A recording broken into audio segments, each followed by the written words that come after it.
வணக்கம். இலங்கை செய்திகளின் தொகுப்போடு இணைந்திருக்கும் நான் தனேஷிகா எமரன். முதலில் தலைப்புச் செய்திகள். படகு விபத்தில் மாணவர்கள் பலி. தௌபிக் எம்பி இல்லத்தின் மீது சரமாரி தாக்குதல். 9 மாகாணங்களிலும் தாக்குதல்களை நடாத்த திட்டமிட்டிருந்த குழு விசாரணையில் வெளிவந்த அதிர்ச்சி தகவல். பொதுமக்களின் பாதுகாப்பிற்கே அரசாங்கம் முன்னுரிமை அளிக்கும் பிரதமர் மஹிந்த உறுதி.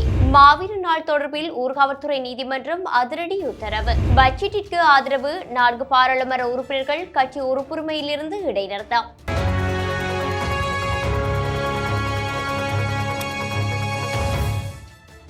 திருகோணமலை கிண்ணியா குறிஞ்சாக்கேணி பகுதியில் இன்று காலை இடம்பெற்ற படகு விபத்தில் ஏற்பட்ட உயிரிழப்பிற்கு அரசு அதிகாரிகளின் அசமத நடவடிக்கையும் காரணம் என தெரிவித்து கிண்ணியாவில் மக்கள் வீதியில் இறங்கி போராட்டத்தில் ஈடுபட்டனர். டயர்களை எரித்து மக்கள் போராட்டம் நடாத்தியதால் பதற்றமே ஏற்பட்டுள்ளது. அரசு அலுவலகங்களுக்கு போலீஸ் பாதுகாப்பு போடப்பட்டுள்ளதோடு ராணுவத்தினரும் குவிக்கப்பட்டுள்ளனர்.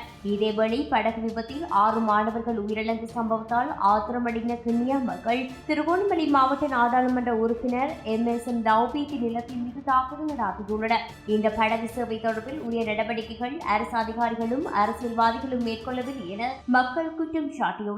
இதேவேளை அதிகளவானோரை படகில் ஏற்றியமே விபத்திற்கு காரணம் என போலீஸ் தரப்பு தெரிவித்துள்ளது. கிண்ணியா குறிஞ்சாக்கேணி பாலத்தை புனரமைத்து தருமாறு கோரிக்கை விடுத்த வேளையில் விடயத்திற்கு பொறுப்பான ராஜாங்க அமைச்சர் கேலித்தனமாக கேவலமாக சிரித்தார். அந்த சிரிப்பின் விளைவாக பல உயிர்களை காவு கொடுத்து விட்டோம் என சபையில் திருகோணமலை மாவட்ட பாராளுமன்ற உறுப்பினர் இம்ரான் மௌரூப் ஆவேசப்பட்டதுடன் வீதி அபிவிருத்தி அதிகார சபையின் அனுமதி இல்லாத படகு பாதைக்கு அனுமதி வழங்கியது எவ்வாறு, இதற்கு யார் காரணம் எனவும் ஸ்ரீலங்கா முஸ்லிம் காங்கிரஸ் தலைவர் ரவுப் ஹக்கீம் மற்றும் இம்ரான் மஹ்ரூப் ஆகியோர் கேள்வி எழுப்பினர்.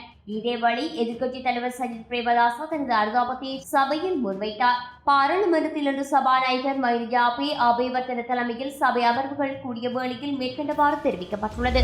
ஈஸ்டர் தாக்குதலின் பிரதான சூத்திரதாரி என அரசாங்கத்தால் அறிவிக்கப்பட்ட நௌபர் மௌலவி இந்த ஆண்டு நாட்டின் 9 மாகாணங்களிலும் தாக்குதல்களை நடாத்த திட்டமிட்டிருப்பதாக விசாரணைகளில் தெரியவந்துள்ளது. எனினும் தலைமைத்துவத்தின் காரணமாக திட்டமிட்டபடி தாக்குதல் நடக்க முடியாமல் போனமை விசாரணைகள் தெரியவந்ததாக தேசிய பாதுகாப்பு கட்சிகள் நிறுவனத்தின் பணிப்பாளர் நாயகம் பேராசிரியர் ரோஹான் குணரட்ன ஆங்கில ஊடகம் ஒன்றுக்கு தெரிவித்துள்ளார். மேலும் நவ்பார் தற்போது போலீஸ் காவலில் உள்ளார் என்றும் விரைவில் இந்த விடயம் குறித்து விசாரணை நடாத்தப்படும் என்றும் அவர் குறிப்பிட்டுள்ளார். 2021 திட்டமிட்ட தாக்குதல்கள் திட்டத்துடன் தொடர்புடைய ஒவ்வொரு உறுப்பினரும் கைது செய்யப்பட்டு போலீசாரின் காவலில் இருப்பதால் அனைத்தும் சிதைக்கப்பட்டுள்ளன எனவும் அவர் தெரிவித்துள்ளார். பொதுமக்களின் பாதுகாப்பிற்கே அரசாங்கம் முன்னுரிமை வழங்கும் என பிரதமர் மஹிந்த ராஜபக்ஷ தெரிவித்துள்ளார்.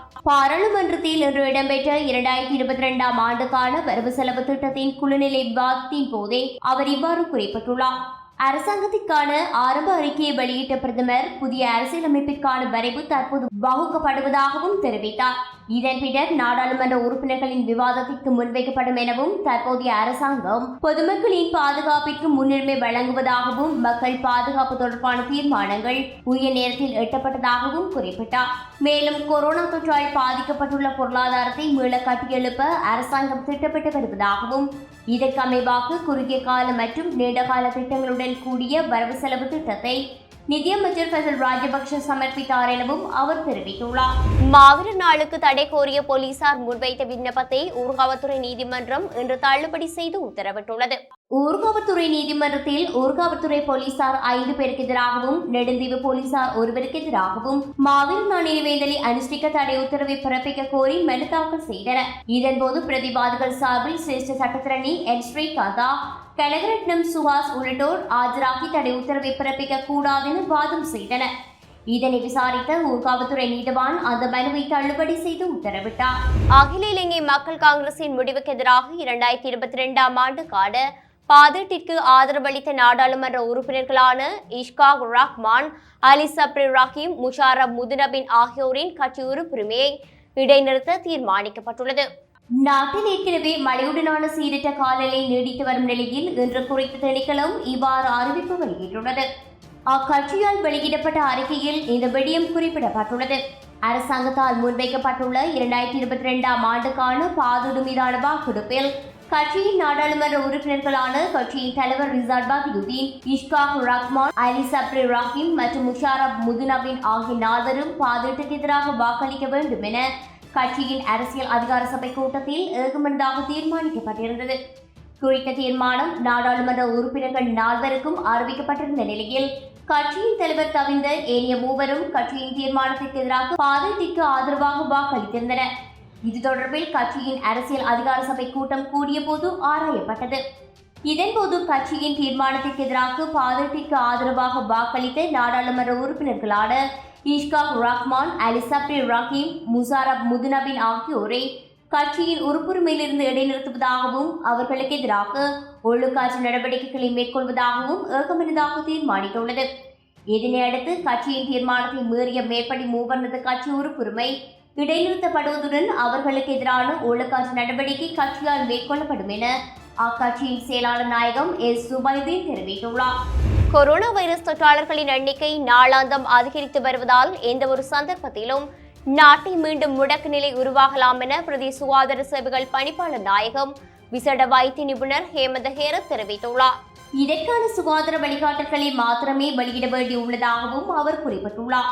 நாட்டில் தற்போது மக்கள் சுகாதார வழிமுறைகளை பின்பற்றுவது குறைந்து வருகிறது. சிலர் பொது இடங்களில் முகக்கவசம் அணியாமல் இருக்கின்றனர். மீண்டும் ஒரு முடக்கல் நிலை தேவையா இல்லையா என்பதை நாட்டு மக்களின் நடத்தையை தீர்மானிக்கும். எதிர்வரும் கிறிஸ்துமஸ் காலத்தில் நாடு மூடப்பட வேண்டும் என்ற தீர்மானம் எடுக்கப்பட்டால் அதிர்ச்சியடைய வேண்டாம் எனவும் அவர் தெரிவித்துள்ளார். மொனராகலை பிரதேச சுகாதார சேவைகள் பணிப்பாளர் பிரிவில் சியம்பலாண்டுவ மற்றும் மொனராகலை ஆகிய பிரதேசங்களில் 84 பேருக்கு கொரோனா வைரஸ் தொற்று உறுதிப்படுத்தப்பட்டுள்ளதாக மொனராகலை சுகாதார சேவைகள் பணிப்பாளர் காரியாலயம் தெரிவித்துள்ளது.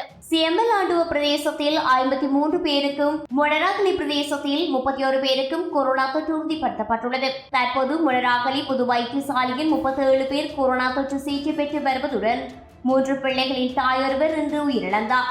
மொனராகலை டிப்போ வீதியை சேர்ந்த ஓய்வு பெற்ற அதிகாரி ஒருவரே இவ்வாறு உயிரிழந்தார்.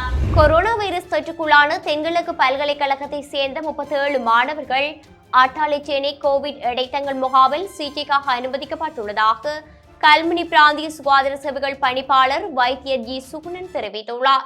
கொரோனா நிலைமை தொடர்பில் ஊடகங்களுக்கு திங்கட்கிழமை அனுப்பி வைத்துள்ள செய்திக்குறிப்பில் அவர் மேற்கண்டவாறு குறிப்பிட்டுள்ளார். கடந்த 3 தினங்களாக கல்முனை பிராந்தியத்தில் மேற்கொள்ளப்பட்ட கொரோனா பரிசோதனையில் தென்கிழக்கு பல்கலைக்கழகத்தை சேர்ந்த 37 மாணவர்கள் கொரோனா தொற்றாளர்களாக இனம் காணப்பட்டுள்ளனர். அத்துடன் திங்கட்கிழமை மேற்கொள்ளப்பட்ட ஆன்டிஜென் பரிசோதனையின் போது பொத்துவில் போலீஸ் நிலையத்தை சேர்ந்த 11 போலீஸ் உத்தியோகத்தர்கள் கொரோனா தொற்றுக்குள்ளானவர்களாக இனம் காணப்பட்டுள்ளனர். இவ்வாறு பாதிக்கப்பட்ட போலீஸ் உத்தியோகத்தர்களில் பெரும்பாலானோர் மொனராகலை மாவட்டத்தை சேர்ந்தவர்கள் ஆவர் என்பதும் குறிப்பிடத்தக்கது.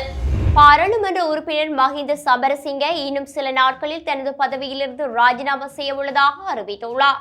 இன்று இடம்பெற்ற பாராளுமன்ற அமர்வில் கலந்து கொண்டு உரையாற்றும் போதே அவர் இவ்வாறு தெரிவித்துள்ளார். தனது பதவி விலகலை தொடர்ந்து அமெரிக்கா மற்றும் மெக்சிகோவிற்கான இலங்கை தூதுவராக பதவியேற்க உள்ளதாகவும் அவர் தெரிவித்துள்ளார்.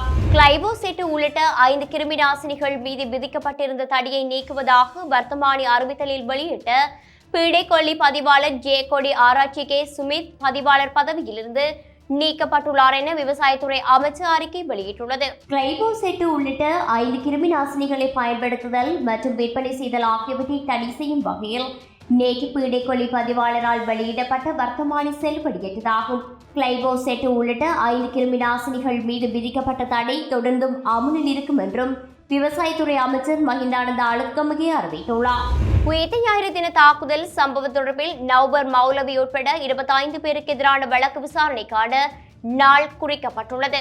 இதன் அடிப்படையில் குறித்த வழக்கை ஜனவரி மாதம் 12ஆம் தேதி விசாரணைக்கு எடுத்துக்கொள்ள கொழும்பு 3 அடங்கிய நீதிமன்றம் உத்தரவிட்டுள்ளது. குறித்த வழக்கு இன்று தமிழ் தோட்டவத்த அமல் ரணராஜா மற்றும் நவரத்ன மாரசிங்க ஆகிய நீதிபதிகள் குழு முன்னிலையில் விசாரணைக்கு எடுத்துக் கொள்ளப்பட்டது.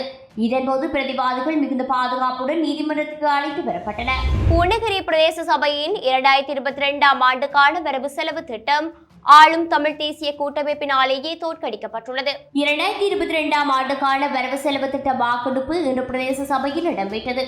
இதன்போது ஆதரவாக 8 வாக்குகளும் எதிராக 10 வாக்குகளும் குறித்த வரவு செலவு திட்டத்திற்கு கிடைத்திருந்த நிலையில் பட்ஜெட் தோற்கடிக்கப்பட்டது.